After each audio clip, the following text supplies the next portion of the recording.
បាទគោរពជម្រាបសួរអ្នកទាំងអស់គ្នាថ្ងៃនេះឆ្នាំថ្មីសូមសិទ្ធិប្រជ័យដល់ប្រិយមិត្តទស្សនិកជនទាំងឡាយដែលគាំទ្រកីឡាអុំទូកនៅ Channel ខ្មែរសុកឃ្លាំងសូមសិទ្ធិប្រឆ្នាំថ្មីសិរីសួស្តីដល់ក្រុមគ្រួសារនិងទាំងអស់ប្រិយមិត្តបានគាំទ្រChannel ខ្មែរសុកឃ្លាំងបាទនេះជាសកម្មភាពកំពុងតែសាងសង់ទូករបស់វត្តសេរីជុំបឹងតនសាបាទថ្ងៃនេះជាងកំពុងតែលុំសាច់មៀតដើម្បីបើកសាច់មៀតទូកវត្តសេរីជុំបឹងតនសាបាទនេះជាក្រុមជាងនៅស្រុកខ្មែរកំពុងតែកសាងទូកសេរីជុំបឹងតនសាយើងវត្តបឹងតនសាស្ថិតនៅស្រុកចឹងដែរខេត្តឃ្លាំងបាទនេះជាគួរគីភ្នំមួយដើមគាត់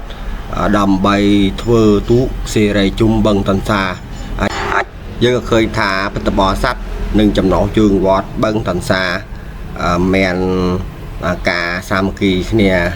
យ៉ាងខ្លាំងដើម្បីមានថាវិការបោះទូកថ្មីមួយនេះបាទយើងនឹងសង្ឃឹមថានៅឆ្នាំ2025ទូកវត្តបឹងតនសានឹងមានល្បឿនលឿននឹងមានជ័យលាភីបានលេខ1ដោយបំណងតាមបត្តបរស័ក្តិនិងចំណងជើងវត្តក៏បានបំរុងយូរមកហើយបាទសូមអរគុណសូមជម្រាបលា